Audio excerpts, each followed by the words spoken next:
2019 está terminando e você tem duas escolhas que só dependem de você.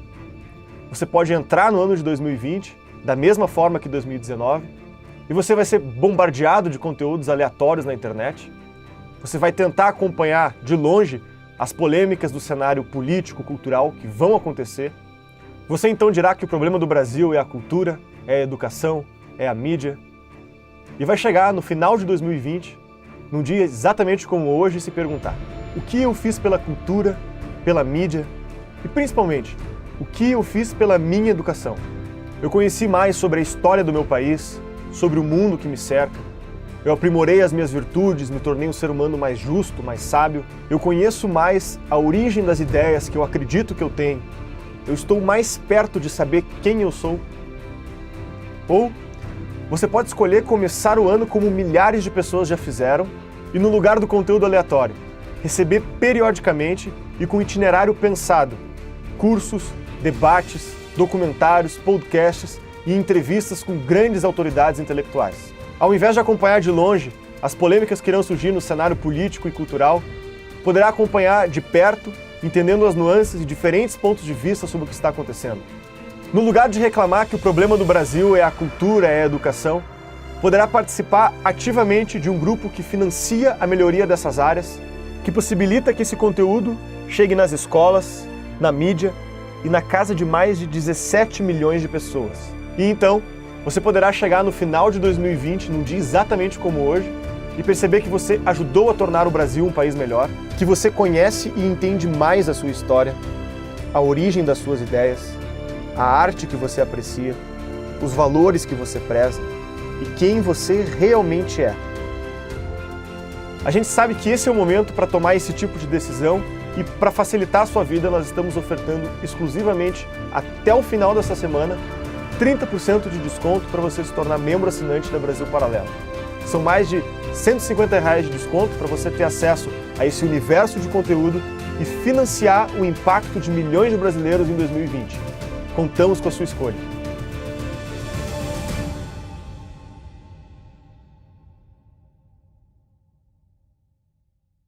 Olá pessoal, como nós falávamos no nosso primeiro encontro, houve um momento na história da humanidade, com fortes repercussões artísticas, onde o homem se tornou o centro, o grande centro da produção cultural.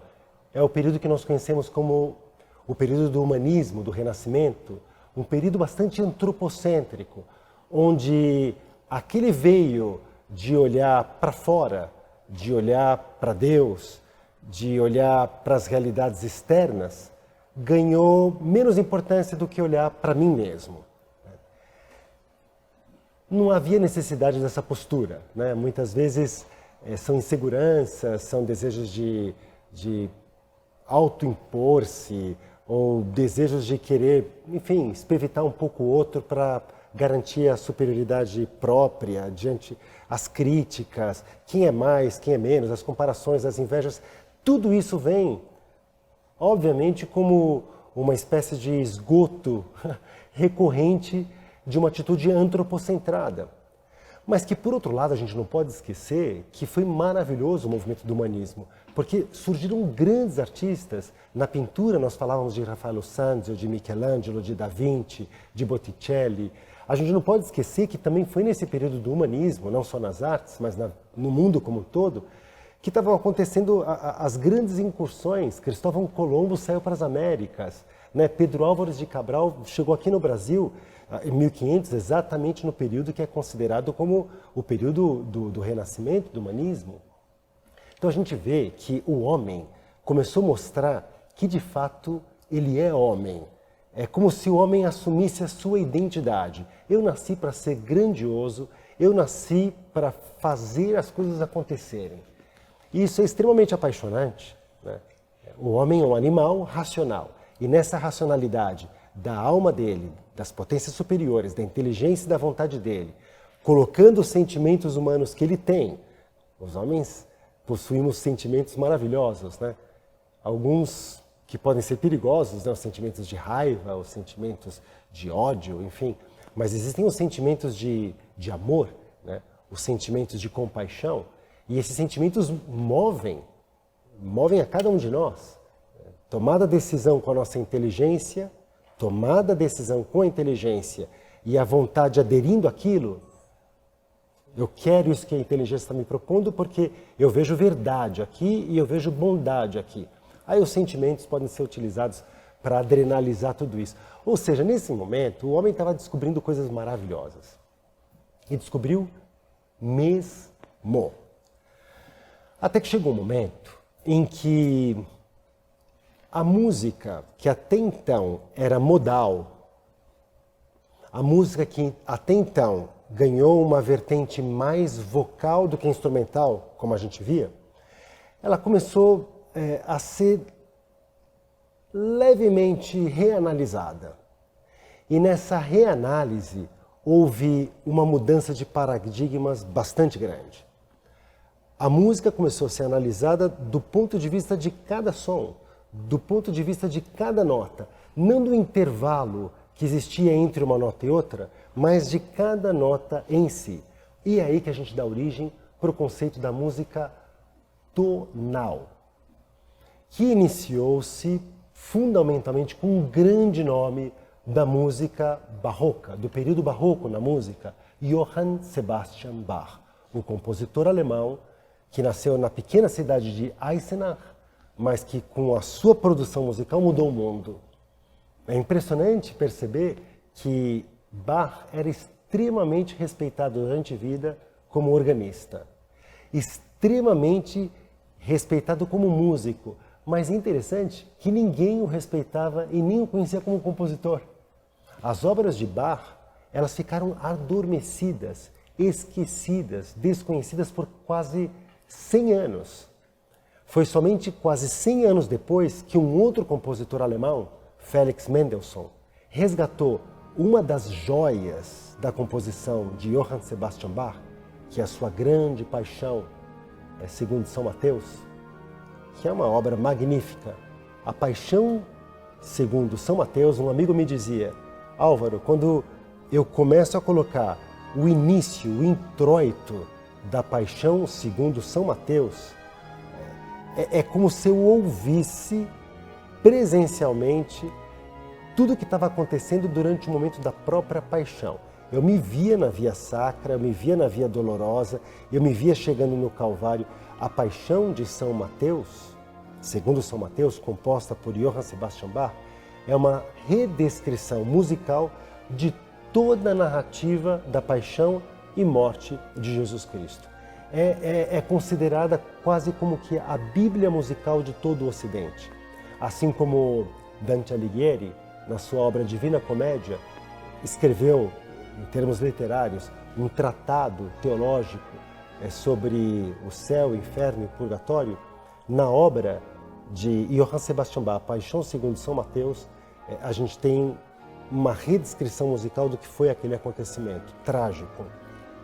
Essa obra, descoberta por Mendelssohn 100 anos depois, é o que fez com que a humanidade atinasse a grandeza e a magnitude desse homem como compositor. Estranhamente, né? Hoje nós não sabemos que Bach, muitos não sabem que era um grande organista, muitos não sabem que ele era pai de 20 filhos. Bach teve 20 filhos. Muitos deles seguiram a carreira musical. E o interessante foi que toda a família Bach é uma coisa assim surpreendente, que vai um pouquinho na contramão daquele movimento antropocentrado, né, do Renascimento, que a família Bach tinha como proposta glorificar e amar a Deus através da música. Tanto é que alguns manuscritos que foram recentemente achados na Universidade de Yale, que foram comprovadamente verificados como sendo de Bach, a gota final para saberem que de fato era de Bach foram as iniciais, as célebres iniciais, que em quase todas as obras de Bach são encontradas. S.D.G. Soli Dei Gloria. Toda glória somente para Deus. Bach deixava claramente para todas as pessoas que a motivação para que ele trabalhasse, para que criasse todas as obras, não era simplesmente a manutenção da sua família, da sua enorme família, mas era a glorificação e o reconhecimento do poder de Deus. A música tonal, a música apoiada não em intervalos, melódicos, mas em notas, foi feita todinha por Bach. E há uma das suas obras de Bach chamada O Cravo Bem Temperado. Exatamente recebe esse nome de bem temperado porque Bach temperou cada uma das notas. Então, ao redor dessa nota, Bach descobriu que ele poderia fazer uma vida toda chamada Dó maior ou uma vida toda chamada Dó menor. Sobre essa nota, que é o Dó sustenido, eu posso fazer uma vida toda chamada Dó sustenido maior ou Dó sustenido menor. Ré, Ré maior e Ré menor. Mi bemol maior e Mi bemol menor. O que é Mi bemol maior e Mi bemol menor? O que é Fá sustenido maior? O que é maior e o que é menor em música? E foi aí que a gente criou o conceito, no período barroco, de harmonia. Toda música possui 3 componentes básicos: a melodia, a harmonia e o ritmo. O que é a melodia? A melodia é aquilo que fica na tua memória depois que você ouve alguma canção. Por exemplo, qual que é a melodia do Parabéns a Você? Fechem os olhos. Essa melodia que está vindo à sua memória agora é a melodia do Parabéns a Você.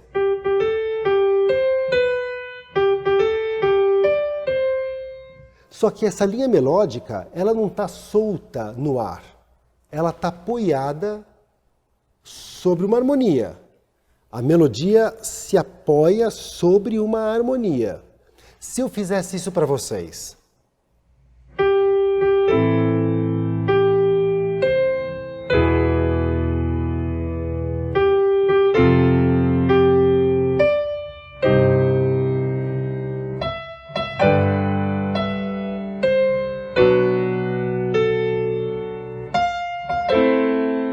Isso não é o Parabéns a Você. Por quê? Porque toda a harmonia que eu empreguei nessa versão louca do Parabéns a Você não corresponde à versão original. Então, a estrutura sobre a qual a melodia se apoia é o que nós chamamos de harmonia. E é isso que a gente vai ver agora. Então, veja só. Toda vez que eu pego uma nota, vamos entender o que é a música tonal agora. A nota Dó. Se eu pego a terceira e a quinta, essas são a segunda e a quarta, né? Eu pego a primeira, a terceira e a quinta. A primeira nós chamamos de tônica, tá? Tônica é a base. E essas 3 notas em música nós chamamos tríade. Um nome bastante razoável, que é um conjunto de 3 notas, uma tríade. Essa tríade é a tríade de Dó. Mas de Dó maior ou de Dó menor? Se eu pego os intervalos tal qual eu peguei aqui, esse é considerado o intervalo de Dó maior. E veja que esse intervalo de Dó maior é um intervalo alegre, não é?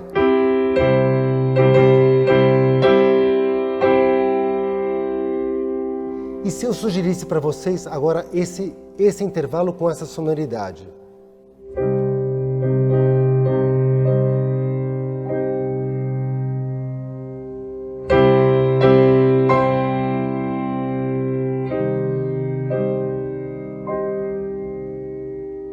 O primeiro nós chamamos de maior e o segundo nós chamamos de menor. Então vocês vejam que o intervalo maior, ele sempre sugere alegria, leveza, otimismo.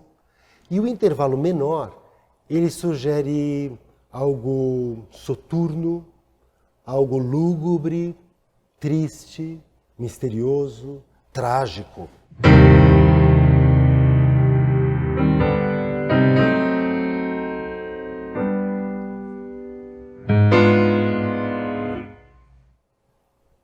Então veja, sobre esse intervalo, apoiado no Dó, por isso que é Dó, Dó maior, se na nota central, na nota número 3, eu desço meio tom, vocês já sabem agora o que é o conceito de tom,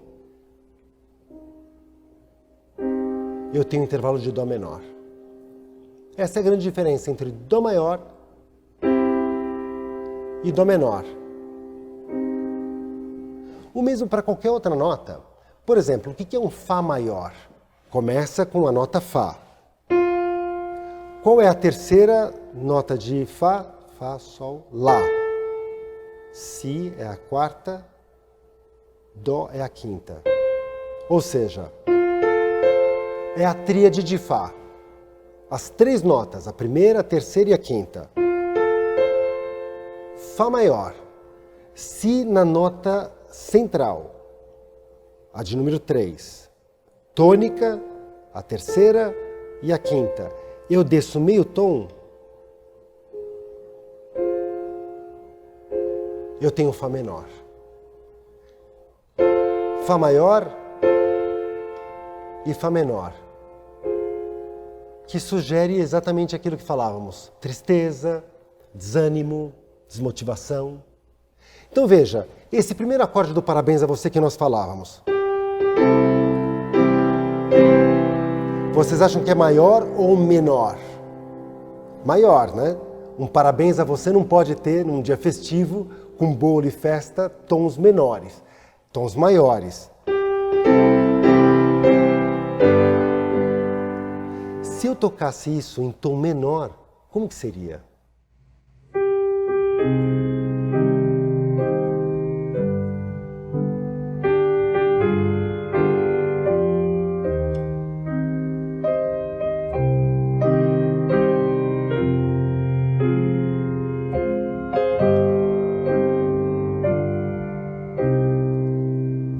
Imagina no dia do teu aniversário as pessoas cantarem o Parabéns em tom menor. É para sair todo mundo chorando. Por isso que o Parabéns a Você tem que ser em tom maior. Então, quando vocês encontram uma obra, Sinfonia número 4, por que ela se chama Sinfonia número 4? Porque ele já compôs uma de número 1, uma de número 2, uma de número 3, e a que você vai ouvir é a quarta que ele compôs, a número 4. Isso não é muito difícil. Sinfonia número 4 em Dó maior. Isso já traz muita luz e revela muito do que vai ser a obra. Se é uma sinfonia em Dó maior, certamente, quase que certamente, muito provavelmente, é uma obra alegre, uma obra leve, uma obra, enfim, cheia de alegria. Se for em tom menor, espere algo mais trágico ou algo mais tristonho, mais profundo, mais para dentro, mais reflexivo. Por exemplo, a Quinta Sinfonia de Beethoven, a Sinfonia número 5, ela é em Dó menor.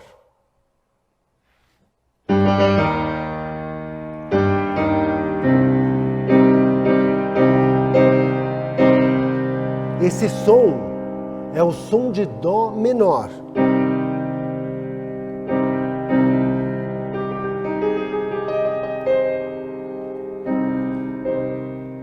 E se vocês ouvem a Quinta Sinfonia de Beethoven, vocês vão ver que ela tem elementos profundamente trágicos. Você pensa, por exemplo, numa outra obra de Beethoven também em Dó menor, a Sonata Patética, né? Ele começa assim.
Percebe? Então, toda vez que alguém for convidar vocês para um concerto ou for falar algo sobre alguma obra, se você tiver num dia triste, um dia um pouco mais para você, não sei se vale a pena ouvir uma obra em tom menor, porque isso pode aflorar e recordar para você sentimentos que talvez naquele momento você esteja mais querendo ouvir alguma obra em tom maior para você recuperar o entusiasmo.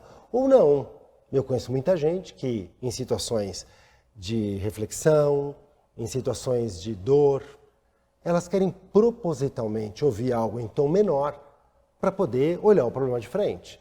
Vamos pensar nisso daqui, porque não pensar não resolve os problemas, né? O que resolve é encarar os problemas de frente, né? Às vezes, no momento de dificuldade, ouvir uma obra em tom maior é simplesmente se distrair para esquecer algo que em algum momento você vai ter que enfrentar sim ou sim, né? Então é muito interessante, e foi Bach que fez isso. A primeira nota, Dó, pode ser maior ou menor. Dó maior. E o Ré? O que seria Ré maior? Baseado no Ré, Ré maior. E o Ré menor? Ré maior, Ré menor. Vou fazer um teste com vocês. Eu vou fazer um acorde aqui e eu quero que vocês, para vocês, antes de eu dar a resposta verdadeira, me digam se é maior ou menor.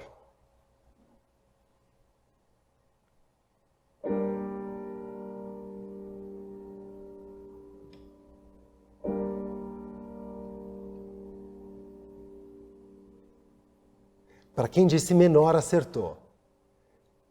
E o que seria o equivalente maior desse acorde?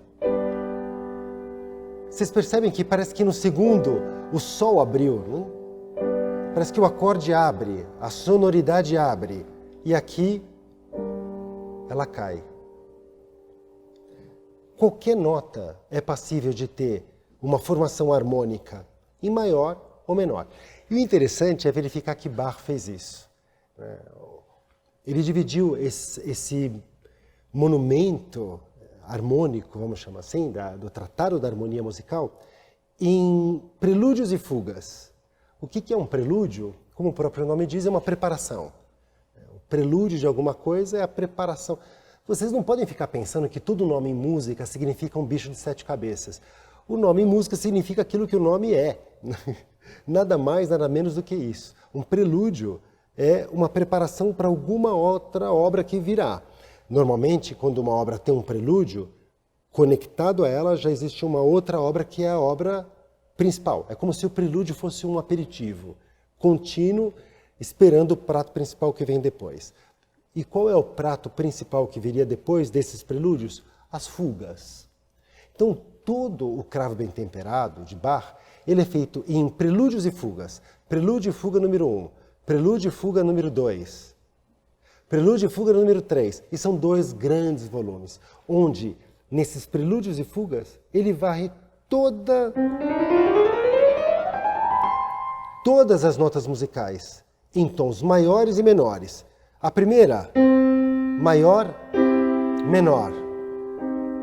A segunda, maior, menor.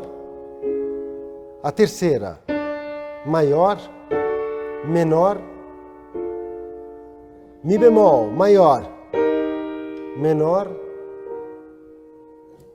Então, para cada uma dessas obras, ele fez em tom maior e menor. Então, eu faço, em homenagem a Bach, para vocês agora, o primeiro prelúdio em dó maior, que é o prelúdio que abre a coletânea O Cravo Bem Temperado. E vejam como a clave inicial, Dó maior, é a que está presente. E essa clave, essa estrutura Dó maior, essa harmonia Dó maior, ela normalmente nas obras, ela abre a obra e ela fecha a obra. Com essa estrutura, com esse alicerce sonoro.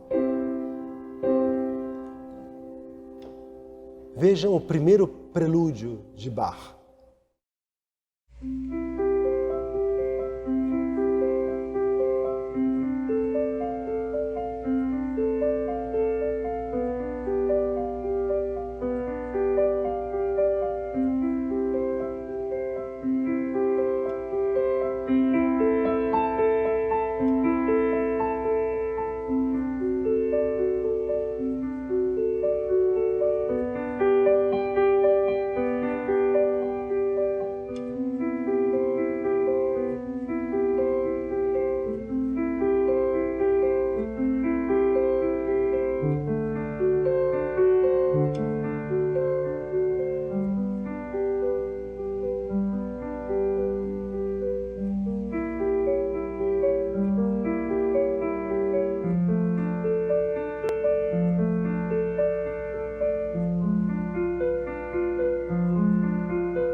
Vejam, o último acorde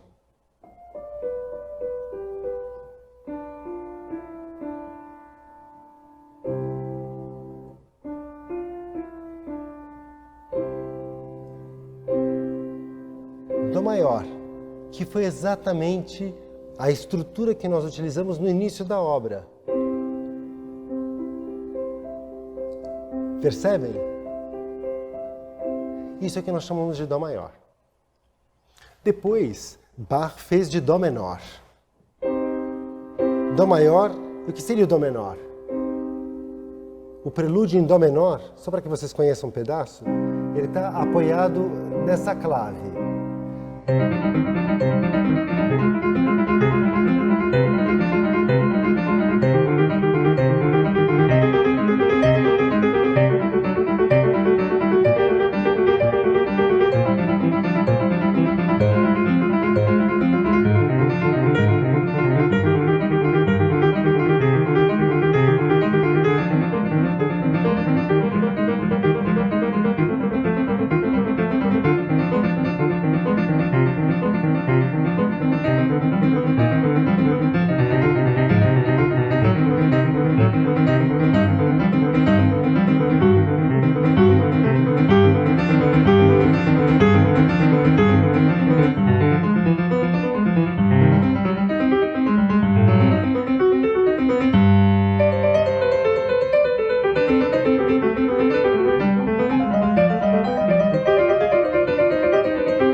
Então vejam, a clave é Dó menor.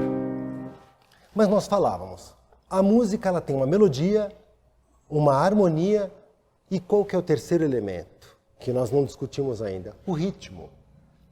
E o ritmo é exatamente o embalo que você vai dar para essa melodia apoiada sobre essa harmonia. Você pode ter o ritmo do samba, você pode ter o ritmo da valsa, você pode ter o ritmo do bolero, você pode ter o ritmo dos prelúdios, você pode ter o ritmo que você quiser, em função da invenção e da tua composição.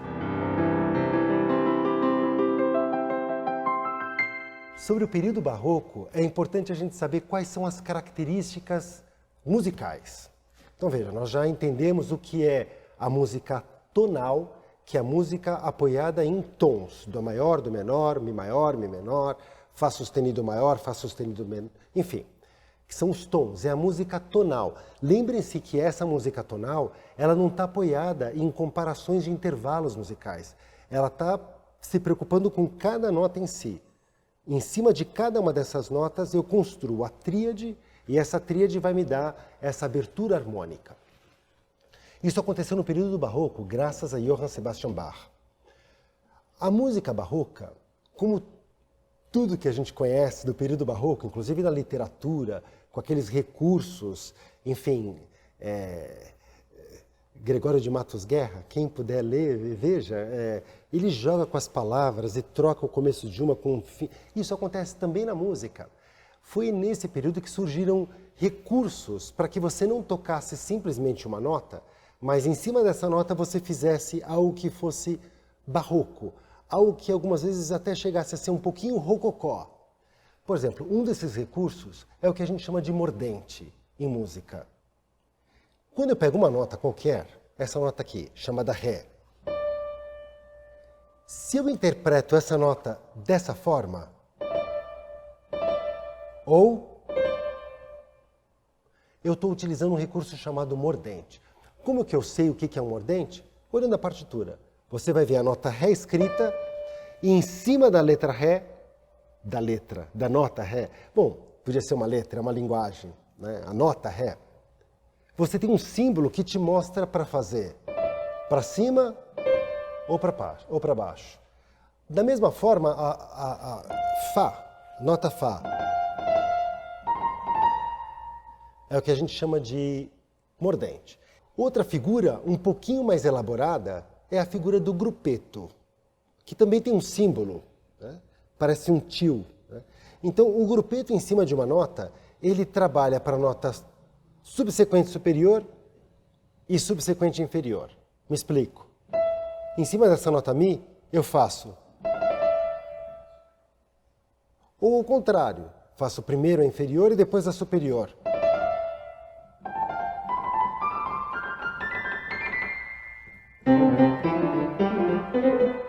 Isso é um recurso barroco. Outro recurso muito utilizado é o trilo, o trinado.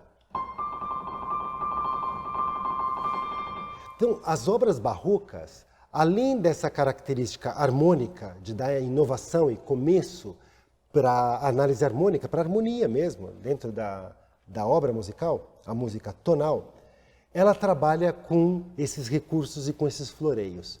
Então, por exemplo, ao invés de eu fazer uma música barroca típica faz.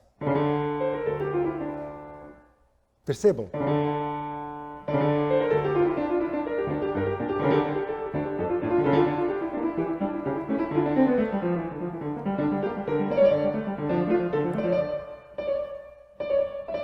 Isso é um indicativo que é do período barroco.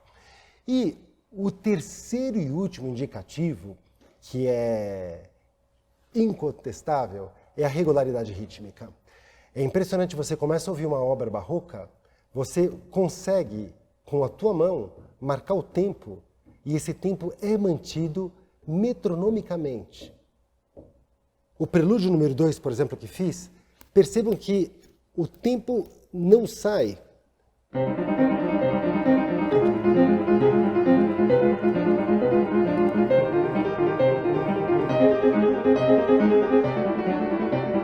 Sem parar. E assim por diante. O prelúdio número 1.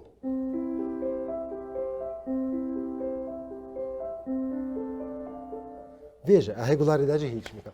Um dos filhos de Bach, de Johann Sebastian Bach, o segundo filho dele, Carl Philipp Emanuel Bach, ele fez uma obra que ficou bastante conhecida, uma obra muito curta, demora 40 segundos, chamada Solfeggetto, que justamente mostra essa característica da regularidade rítmica própria do período barroco.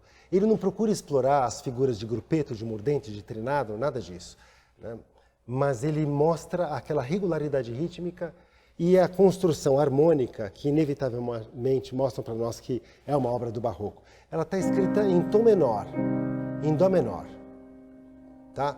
e eu faço ela agora para vocês, só para que vocês vejam essa característica barroca.